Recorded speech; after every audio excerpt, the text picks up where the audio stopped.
இஸ்லாமியர்களின் 2 பெருநாட்களில் நோன்பு பெருநாள் என்ற ஏழைகளுக்கு உதவும் வகையில் நபிகள் நாயகம் ஸல்லல்லாஹு அலைஹி வஸல்லம் அவர்கள் வழிகாட்டிய பெருநாளை நாங்கள் அனைவரும் மகிழ்ச்சியோடு இங்கு கொண்டாடி கொண்டிருக்கிறோம். இந்த பெருநாள் தினம் என்பது முஸ்லிம்களுக்கு மகிழ்ச்சியை தரக்கூடிய ஒரு நாளாக இருந்தாலும் இந்த இந்திய நாட்டில் வாழக்கூடிய முஸ்லிம்கள் கனத்த இதயத்தோடு தான் தங்களுடைய ஒவ்வொரு நாளையும் கழித்து கொண்டிருக்கிறார்கள். இந்த பெருநாள் தினத்தையும் அதுபோன்ற நிலையில்தான் அவர்கள் கழித்து கொண்டிருக்கிறார்கள். ஏனென்றால் தொடர்ந்து சிறுபான்மையின மக்களுக்கு எதிராகவும் குறிப்பாக இஸ்லாமிய சமுதாயத்திற்கு எதிராகவும் மத்தியில் ஆளக்கூடிய பாஜக அரசு பல்வேறு அநியாய சட்டங்களை இயற்றி தங்களுடைய பாசிசத்தை நிலைநாட்டி வருகிறது. அதில் சமீபத்தில் இந்த பெருநாளையொட்டி நடைபெறக்கூடிய மிகப்பெரிய கொடுமையை கண்டீர்கள் என்றால், உத்தரப்பிரதேச மாநிலத்தில் பெருநாள் தொழுகையை முஸ்லீம்கள் சாலைகளில் தொழுதார்கள் என்றால் அவர்களுடைய பாஸ்போர்ட் ரத்து செய்யப்படும், ஓட்டுநர் உரிமம் ரத்து செய்யப்படும் என்கின்ற ஒரு மிகப்பெரிய கொடுமையான சட்டத்தை அரங்கேற்றி இருக்கிறார்கள். இந்தியாவை பொறுத்தவரையிலே சாலைகளில் மத வழிபாடு நடைபெறுவது என்பது புதிதான ஒரு காரியம் அல்ல.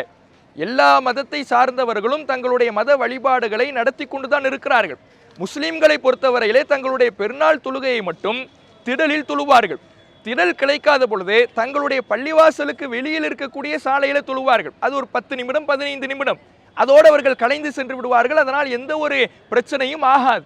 ஆனால் முஸ்லீம் வெறுப்பு என்கின்ற ஒரு காரணத்தினால இப்படியான முஸ்லிம்களுடைய பண்டிகை நாளை கூட ஒரு கவலை அளிக்கக்கூடிய கனத்த இதயத்தோடு கணக்கக்கூடிய அளவுக்கு ஒரு சட்டத்தை இந்த உத்தரப்பிரதேச அரசாங்கம் போட்டிருக்கிறது.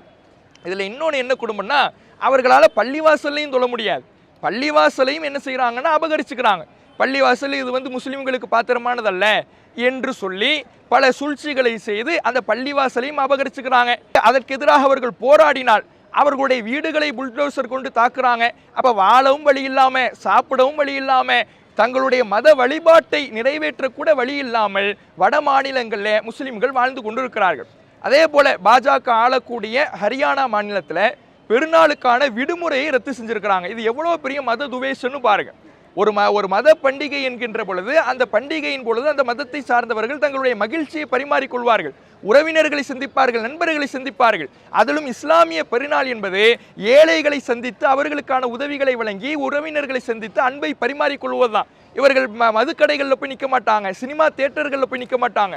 அப்படியான அமைதிக்கு பேர் போன இந்த மத பண்டிகையில் கூட, பெருநாள் தினத்தில் கூட விடுமுறையை ரத்து செய்து மிகப்பெரிய ஒரு மத துவேஷத்தை அரங்கேற்றி இருக்கிறது. அப்போ இப்படி தொடர்ச்சியாக இஸ்லாமியர்களுக்கு எதிராக ஒவ்வொரு நாளும் மத துவேஷத்தை மத்திய அரசு விதைத்து கொண்டிருக்கிறது. அதில் பெருநாள் தினத்தை ஒட்டி இப்படியான சட்டங்கள் அரங்கேற்றப்படுதுன்னா, சமீபத்தில் வக்ஃபு சொத்தை இஸ்லாமியர்களுக்கு பாத்திரமான இஸ்லாமியர்களுடைய வாழ்வை மேம்படுத்துவதற்காக அவர்களுடைய பாட்டனார்களால் அவர்களுடைய மூதாதையர்களால் தரப்பட்ட சொத்தை கொள்ளைப்புறம் வழியாக அபகரிப்பதற்கு பாஜக அரசு திட்டம் திட்டி அதற்கு சட்டத்தை கொண்டு வந்திருக்கிறது. அப்போ முஸ்லீம்களுடைய சொத்தை பறிப்பது, முஸ்லீம்களுடைய வழிபாட்டை பறிப்பது, இப்படி ஒவ்வொரு நாளும் முஸ்லீம்களின் பின்னாலேயே பாஜக அரசு தெரிந்து கொண்டிருக்கிறது.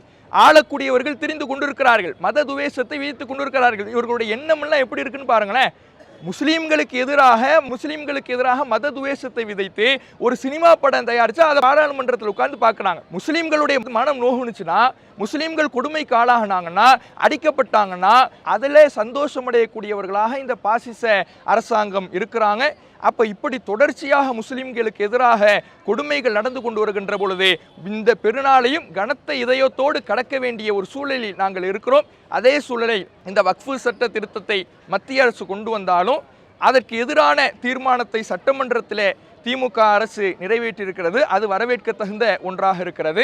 இந்திய மக்கள் மகிழ்ச்சியோடு ஒவ்வொரு நாளும் இருக்கணும். இஸ்லாமியர்கள் மட்டுமில்லை, எல்லா இந்திய மக்களும் மகிழ்ச்சியோடு இருக்கணும்னா இந்திய நாடு வளர வேண்டும், அவர்கள் வல்லரசாக வேண்டும், பொருளாதாரம் மேன்மை அடைய வேண்டும், வேலைவாய்ப்பு திண்டாட்டம் இல்லாமல் ஆகணும். இப்படி எல்லா விதத்திலையும் இந்தியா மேலாகணும்னா நிர்வாகத்தை அவர்கள் கவனிக்க வேண்டுமே தவிர இஸ்லாமியர்களை எப்படி கொடுமைப்படுத்தலாம் என்று மத்திய அரசு கவனித்துக் கொண்டிருந்தார்கள் என்றால் இதே நிலைதான் தொடரும். சிறுபான்மையின மக்களுக்கு ஆதரவாக இந்த அரசாங்கம் செயல்படுகிற பொழுதுதான் அந்த நாடு சுபிட்சமான ஒரு நாடாக, மக்கள் எல்லாம் மகிழ்ச்சியோடு வாழக்கூடிய நாடாக மாறும். அத்தகைய ஒரு நாட்டை தான் இந்திய மக்கள் எதிர்பார்த்து கொண்டிருக்கிறார்கள். சபீர் அலி, மாநில செயலாளர், தமிழ்நாடு தௌஹீத் ஜமாத்.